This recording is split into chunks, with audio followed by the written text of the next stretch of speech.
hit him with a shovel. Today I'll be cracking out my first anime review. Not really a review, more of a recap. I'm going to be watching the first episode of Castlevania, or in Japanese, Castlevania. It's kind of like a actiony, gothic horror with monsters and stuff. I've seen the trailer.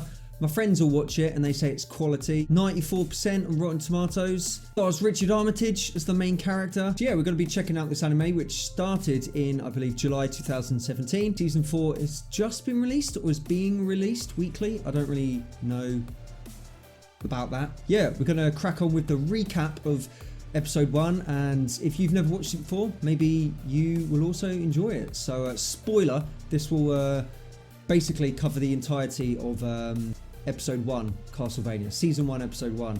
So if you don't want it spoiled, don't watch the review. I've warned you now, okay? You've been warned. Right, let's get cracking. But it starts off with a nice romantic sunset, but with skeletons and spikes everywhere. Really setting the scene already, methinks. And then we're told that this is Wallachia in 1455. Then suddenly loads of birds. Wait, no, bats? Are attacking the screen. We can't see anything until splat. Some lady is like, get out of my face, you bastards. He looks up at a huge door and we see that, just like in a Final Fantasy world map, there's a huge castle in the middle of nowhere. She gives a knock and is like, oi, is anyone there, bruv? To which the doors magically open by themselves. Ooh. She then approaches a guy and, I kid you not, says, I want to be a doctor. To be honest, I've heard worse opening lines than Tinder, so fair play. Anyway, after a bit of banter with a man in a cape, she's like, I'm not a witch, mate, calm down. Also, where's my drink and where's your manners? It turns out that she just wants to study medicine and science and all that jazz in exchange for teaching him how to be nice to people. Now, if you ask me, he's kind of getting the rough end of the deal here. He's happy where he is. He doesn't like humans. He stays away from them.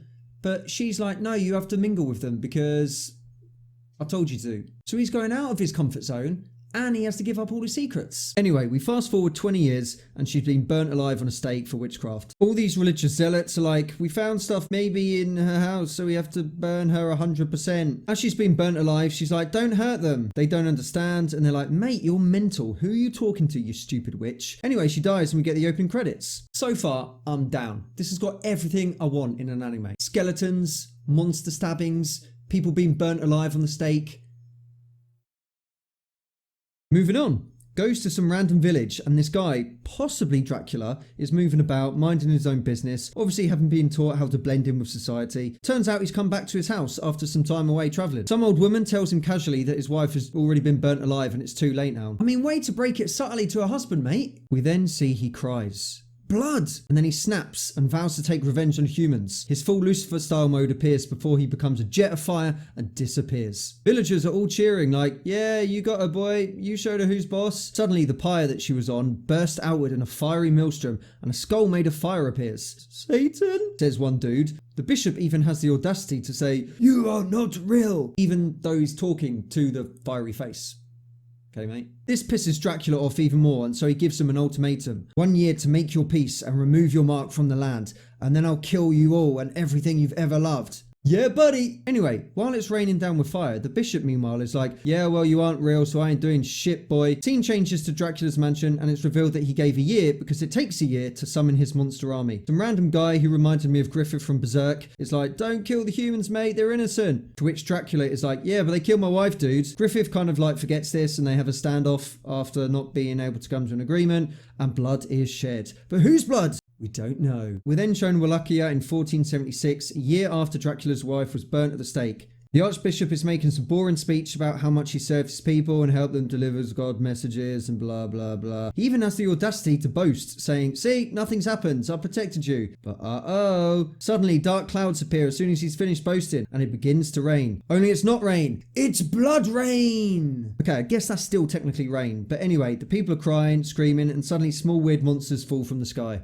The city starts breaking apart and the Archbishop is hit in the back by a shard of glass, probably dies. The fiery Dracula face descends from the sky to inform them that 1 year has indeed passed. He's outraged that they're actually celebrating the day his wife died. So he leaves them with one final line. You had your chance.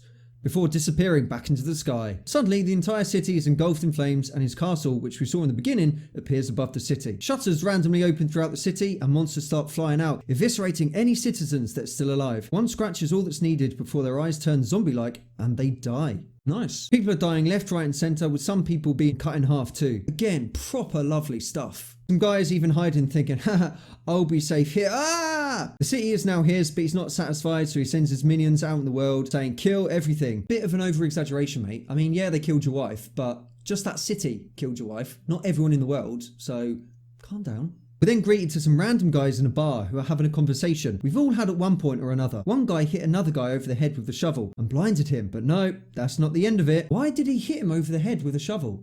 Well... What am I supposed to do when I find my goat laying on its side in the field, fat within an inch of its life, and a naked man with blood and straw all over his peg? Hit him with a shovel! Some nerdlinger runs in and it's like, a monster horde is coming this way. But the dudes at the bar aren't worried because cities that they don't like will die first. Drunk guy then says how we should have killed all the Belmonts before the camera pans to the guy in the corner who just simply says. We're left wondering who that guy in the bar is. But if I were to put my detective hat on for a second, I could probably surmise that he is a Belmont. So there you have it, that's my recap of Castlevania episode 1. It's definitely caught my eye. Anything that has monsters and a little bit that's grotesque in it usually does. So I think I'll definitely keep watching this anime. Let me know what you guys think of this anime as well. As I said, I know there's a new season that's just come out or is coming out, so if you do comment in the comment box, try not to leave any spoilers because I'll probably read it as well. And if you spoil it, I'll block you from this channel, alright? Because I have the power to do that. And let me know any other animes similar to this that you want me to watch and review on the channel. Because I literally do not watch anime. I've watched Shingeki no Kyojin, Bleach, and One Punch Man. That's it. Been in Japan 8 years, man. Hopefully my recap was spot on. And if you haven't watched this anime before, you'll now be into it as well. Anyway, as always, guys, cheers for tuning in and sayonara. Hit him with a shovel!